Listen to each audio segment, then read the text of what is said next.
So, of course, we're here on TalkTV, live from the TalkRADIO studios, where we turn our attention to the papers. Joining me in the studio is Georgia Gilholy, columnist at Conservative Home. Georgia, good morning to you. Good morning. Thank you very much indeed for coming in. Now, before we get to the stories that you've picked out, we have a job to do, and that means going through the front pages. We'll start with the Mail, because that's what we've been talking about. 91,000 civil service jobs will be axed. Kind of interesting story on the basis that it's not featuring that much on the papers, but suddenly everybody's picked this up. Every other news organisation, there's going to be a lot of discussion about it. This is quite a significant coup that they've got here. It's an exclusive, and it looks as if they've sort of got it there. Government does waste a lot of money, though, doesn't it? Yeah, absolutely, especially at a time when sort of taxes are rising. I think people would be happy to see more efficiency in Whitehall. It's just, can that actually be done? Because well, the thing is, what I get very cross about is when people say we need more money, and I know that the NHS has got backlogs. I know that we need to spend more money on infrastructure, all these things. I get really disappointed that there seems to be little or no effort to make sure that money allocated is spent well. I always said about Tony Blair, brilliant money allocator, terrible at making sure that the money was spent correctly. Gordon Brown just spoofed it all over the place. And we've still got the same problem today, that government seems not to be able to identify where the waste is. Is it fair for us as taxpayers to look at, say, for example, we've got chief executives, the first call that came in this morning, how can you justify a chief executive of a local authority being paid £250,000 a year? But we've got people in top jobs earning way more than the Prime Minister, 200, 300, 400, 500,000 pounds in a year for something where the taxpayer is responsible. Is that in any shape or form justifiable? I don't think it is, because if you're taking on a role in a government, you're sort of accepting the fact that this is a public service and you're not there to sort of, buy up property or splash out on luxuries.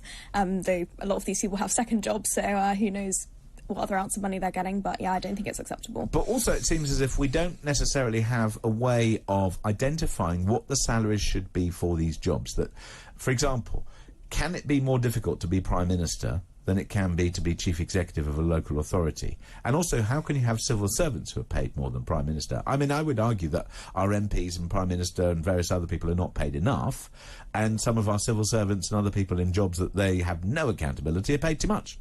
I suppose in terms of difficulty, it's all relative. I think a lot of the sort of top civil servants and top local authority people will be dealing with similar scale things to the Prime Minister on a day-to-day basis.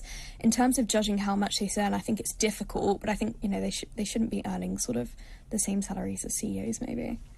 I mean, CEOs, by the way, are earning a lot more than that. Yeah. And that's part of the issue, I suppose, that you've got chief executives in public companies and they're earning millions. True, but many of these people who sort of, they become an MP or whatever, they've had that sort of business career and they say, okay, now I want to dedicate myself to this or that. And a lot of people... Then they're going to get a gong. And when you get a gong, then, there are lots of things. Swings and roundabouts, I suppose, but ultimately, government waste is going to have to be tackled because we've got a significant problem. Do you think, though, just on the sort of cost of living aspect, do you think government have quite clocked how serious this is?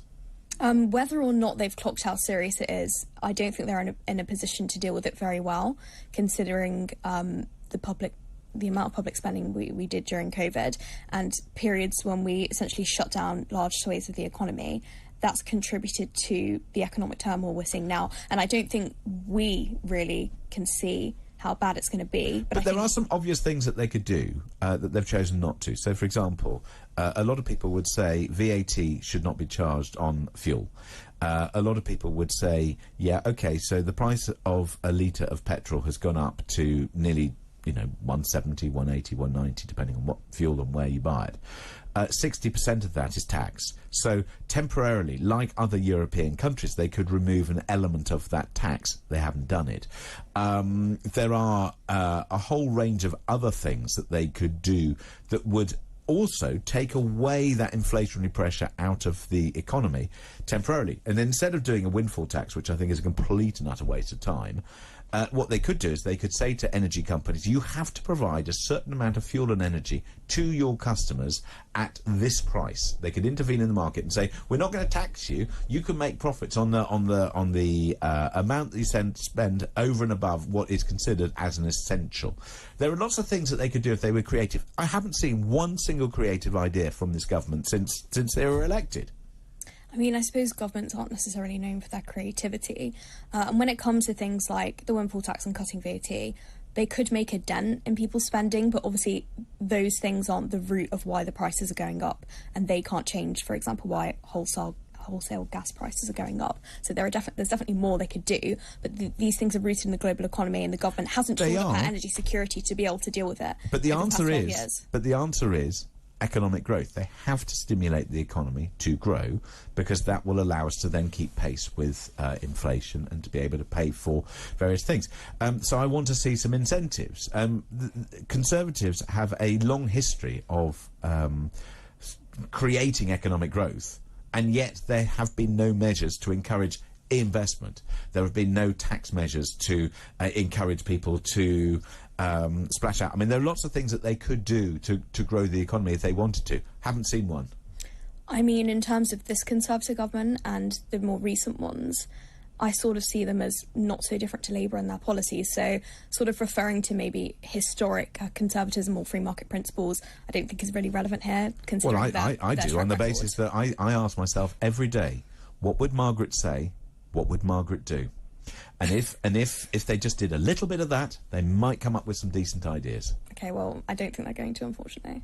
I mean, would you say that should they look at their legacy and history and some of the economic tricks, if you like, that she used to perform? I mean, I think she did. She had some good policies. She had some not so good policies. I think that it's better. What was a not good policy from Margaret? I mean, she wasn't very good. She's more of sort of a liberal than a conservative. But the one thing I will say for her, whatever you think of her, is I think she did have sort of political principles, and she did have a knowledge of what she was doing and ideas she wanted to implement in government. Whether you hate her or love her, I think that what we see now is just a lot of fuzziness. Lack of leadership and direction. Yeah, that's what we have. Right, to the newspaper. Lords tried to delay Truss from tearing up Brexit pact. We'll talk about that a little bit later. US team flies in amid fears over Northern Ireland deal is the front page of the Guardian newspaper. The Times.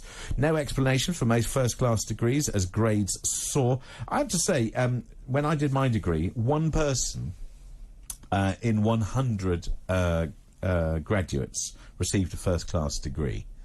Now we're seeing first-class degrees awarded, top degrees given to 80% of graduates in one institution. 4 out of 10, 4 in 10 last summer got first-class degrees. I mean, as somebody who holds a first-class degree, which nobody cares about, I think there's great inflation. It should be really difficult to get one. Yeah, so I think I reported on this yesterday, actually, and it said that 6 in 10 of these first-class degrees that people are getting now were unexplained by sort of the statistical modelling. Unfortunately, if more people are getting first-class degrees, that obviously means that they mean less in the eyes of people. But then again, people, unless you're going into academia, people actually rarely check, I found. Nobody, I mean, to be fair, no one cares. Yeah. Officially. As long as you can do the job. And the thing is also, if you get a first, most people hate you because they think you're just like some swat or other, and you had no social life, which is possible. But I think I have a social life. But anyway, the Sun. She's Dame Debs is the honour for the for brave Deborah. The Mirror leads on the home of UK's worst COVID lawbreakers. The Daily Express, defiant Truss will rip up Brexit border deal. We'll talk about that. Keep your hair on, they say. Tribunal decides calling a man a baldy is a sexual harassment case. Weird world in which we live. The Daily Telegraph has a picture of some wags on the front page. And Frost PM must be brave in the protocol. The Financial Times has an inexplicable headline, despite the fact I write for them. I have no idea about it. But also, in the Pink, they talk about Pink Floyd, and they talk about the deal doing there. And the Metro, shot in the back. This is unarmed Ukrainians killed as they walk away. Listen, we're going to turn our attention to the stories that George has picked out for us in just a few moments' time. You are listening and watching to Talk TV. A point though. Georgia, let's turn to the stories that you've picked out. And we'll start in today's newspaper. Tucked in there, a story which says Lords could delay Tory bid to scrap parts of the Brexit Pact for up to a year. I mean, this shows the sort of the bonkersness of our system, that a whole load of unelected people could stop the elected people from doing what they think that we should be doing. Yeah, it's interesting, and I think that who knows what will happen next week, but we obviously know that Liz Truss could bring forward this draft legislation to scrap basically huge parts of the Northern Ireland Protocol that were negotiated back in 2019. In terms of the Lords delaying it, we've had the chair of the Northern Ireland Select Committee saying this is a big possibility. It's interesting because I think on the one hand, some people may think, OK, this gives us more time to have talks with the EU. However, every single signal we're getting from the EU is that they're not willing to renegotiate this, basically. And you have people in Northern Ireland who are saying, OK, well, the DUP aren't nominating deputy ministers in order for us to have a functioning government there. We can't, spend on healthcare, etc. We can't make any policies, make any progress. Is this going to go on for a year because the Lords are delaying this? Are they going to suspend the protocol? What's going to happen? I very much have sympathy for people in Northern Ireland right now who don't know which way to look, basically. They certainly don't. Meanwhile, to the Daily Express, Partygate find. I mean, it's also on the front page of the Mirror where they've made a fuss about it. Should we still be talking about this story? Yes, because people have been issued fines for breaking the rules in Downing Street and in Whitehall, so I think that it is an important story. How important it is compared to other things is debatable, but I think we should definitely still be talking about it. And it's interesting, you heard Dominic Cummings obviously has his own sort of grudges to bear, but yesterday he was saying, well, why are all these junior people in Number 10, etc., getting these fines, and Boris Johnson and his wife, who were there in many circumstances, have not got them this time round? But you see, this is people trying to meet at different kinds of justice. That, I mean, ultimately one has to respect the police to be able to get on and do what they do. We can all have our views, but then also we have, I think, an apology actually from the BBC tucked away somewhere that says, maybe we didn't cover Beergate enough because we didn't feel that we sort of had to. And I think, I mean, I do get quite cross about all of this, that I think the government could have nuked all of this stuff if they'd been clear with their rules in the first place. And the thing is that government does operate differently to the rest of us. It has to. And it kind of frustrates me that people who were doing jobs that required them to be together didn't necessarily have clear and simple rules that allowed them to operate in the way that they did. But I also find it very discouraging, if you like, that we had politicians telling us to do one thing, and they clearly knew what the rules were because they'd just been in the briefing room telling us, and then they just went off and did whatever they did, and then they tried to hide it. Yeah, I think that's the issue, really. I mean, you can sort of debate about the rules, but the government were the people that were implementing these rules, and also Labour, of course, voted for them, so I think that it's well and good to sort of hold them to that standard. Jill has come up with an idea as to how the government can save money. How about asking Tory donors to chip in? They chipped in to buy Carrie's wallpaper, they chip in to buy themselves a knighthood, and they chip in to buy themselves favours to win. So that's what Jill says in terms of finding a few quid from back there behind the back of the sofa. Meanwhile, let's turn attention to The Guardian. What are they talking about? So at one point in The Guardian today, they're discussing how in Northern Ireland, essentially, there's no ability to make healthcare policy or access the funding, because obviously we don't have a functioning executive in Northern Ireland right now, which is, as I say, once again, more disappointing for people in Northern Ireland, and who knows what's going to happen there. The talks this week sort of were brought to nothing, really, and the DUP are not going to move, so... And it is one of those things where it's like a political mire that you just hope that somebody's going to come up with a solution, because all of this political wrangling is having a huge and a negative impact on whether or not people are able just to go about their normal daily lives, and that's part of the issue here. Yeah, it really is. It's also affecting, of course, investment in Northern Ireland, and of course it's very sort of many wranglings over getting goods there from the rest of the UK, which is obviously not in the customs union. So I feel bad for business owners, I feel bad for regular people there, and also, of course, you have very ingrained cultural and historical legacy issues in Northern Ireland that can't sort of just be papered over instantly. Meanwhile, in the Express, they talk about the NHS backlog. I mean, this is pretty significant. Yeah, so it's gone to over 6.2 million now, backlogs of NHS appointments. This is mostly due to COVID delays. It's also due to sort of delays that were built up before that. I think it sort of shows how ridiculous it was that the government sort of they didn't ban people from, attending appointments, going to the hospitals, etc., but people were very much dissuaded from it. I think actually you talk to people and many people believed that you couldn't sort of book an appointment, go to the doctors, etc., or they wanted to do it online, which wasn't really set up back then. But we had bits of the NHS which were working frantically. We had bits of the NHS were obviously expediting the rollout of the vaccine programme, but then you had bits of the NHS, from what I understand, kind of standing around.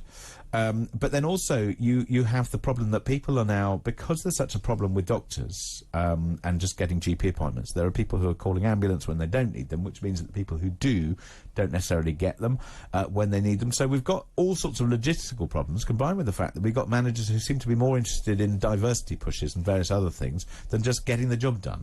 Yeah, I think, Ali was talking about cutting government waste. That would be a good thing to cut, sort of managerial points in the NHS. As you're saying, also longer ambulance waiting times. And for example, yesterday it was reported that paramedics are finding people in worse situations because people are waiting long for ambulances. Yeah, it's a very, very difficult and messy situation. Also, a story which has appeared in many of the papers. I dare say you're very excited about the Queen's Jubilee, the Platinum Jubilee, and there's been a huge furore over, well, what should the dish be? Coronation chicken, of course, was the one that was designed for the coronation. I'm quite a fan of coronation chicken, but I know lots of people dislike it. Are you a coronation? I've never actually tried it. What? Yeah, what's wrong with you? I've been around it. I've not actually tried it. Oh, I mean, if you don't eat chicken, that's a problem. Or do you? I do eat chicken. I've just never tried coronation chicken. Oh right. Well, what does it taste like? Is it sort of curried? It's a very light curry. Okay, it sounds. Yeah, I think I would like that. I mean, it's particularly good in a sandwich, for example. And you can get, and sometimes people put things like raisins and bits and pieces into it, and sometimes they don't. Okay. It's a bit, to my mind, it's a bit bland. But I kind of quite enjoy the whole. It takes me back to the 70s, even though it was a 50s dish. It was a very 70s thing to have coronation chicken. But you can get it in sort of pots and things. If you go to M&S, other supermarkets are available. They'll make it as a sandwich filler that's just ready to go, and you just get some, in you go with the. Anyway, I'm talking about that because Queen of Pudding's trifle has been made with lemon Swiss roll. That's the taste of the Jubilee. It looks as if it's quite complicated. I'm not sure. I mean, I like a Swiss roll, and I like all the amaretti and all the other stuff, but it seems a bit complicated, this whole trifle thing. Are you excited about the Jubilee pudding? I'm interested to try it. I'm not sure what those ingredients have to do with the monarchy. I guess it's more to do with the sort of global aristocratic nexus, all these different fabulous ingredients. Listen, it's supposed to be a celebration pudding. It's not necessarily saying anything about the monarchy, but who knows? Fair enough. Let's ask Jeremy Kyle. He knows everything. Jeremy, good morning. Let's not ask me about trifle, because what? Why not? What? It's in all the papers today. The Queen of Puddings has been decided. It's in the same way that we had coronation chicken, that was the thing that became, when she was, crowned. We now have this Jubilee pudding, which has now been decided after a huge conversation. Lemon sponge and amaretti. Yes. Right. Are you going to make it? No. Oh. I've never made anything. I've never cooked anything. Very nice to meet you. How are you? Nice to meet you. Very nice to meet you. I can't believe that you've. Can you not cook? Not at all. No, I can't cook. Useless. I am useless, but I don't wear trainers that cost £1,250. Neither do I. This has been going on all week. This has been going on all week. If you did your research and you just bothered to pick up the phone and said to me, James, do you have a pair of these really awful trainers? I would say no. I would say I do have. Where it came from. I do have. It came from one of the two other Muppets who present, halfway in the middle of the night, who frankly get dressed in the dark. Mr. Graham and Mr. Kevin O'Sullivan. The pair of them get dressed in the dark. They have no idea, no clue, and they're commenting on my sartorial elegance. Forget it. I was going to say something very rude. Anyway. Well, you didn't bite to that, did you, to be honest? I mean, no, I wasn't even involved. Anyway, back to the pudding. I like Balenciaga, but I don't like those particular trainers. Good. Listen. You don't care? I don't, because I don't know what it's about. You know me. I'll tell you what's very interesting. Overnight, 90,000 civil service jobs are planning to be cut. Boris Johnson has put his ministers on red alert to do that. And Jacob Rees-Mogg will be live in the studio. Me old mucker. Loads of people. Robert Buckland, Conservative MP and former Justice Secretary, will also be live. Lots coming up, and your out is 6/29/26. I thought I'd just say that, making you feel good. No, I've got it. Lovely to see you. When are you next on the talk? I am next on the talk. I'm so pleased that you've asked, because I'm next on this evening. Are you in your Balenciaga trainers or what? I don't know. I'll see whether I'm wearing. I'm not wearing them at the moment. I'm wearing something else. I'm going to get the camera to pan down. I don't even know what Balenciaga trainers are, but it's lovely. Are you on tonight? No. It's a Friday. I don't work on a Friday. Well, neither do I normally. But back anyway. On Monday on the talk, and breakfast till 10. I think I am too as well on Monday. Anyway, Good. All right. Well, breakfast is coming up next with Jeremy Kyle.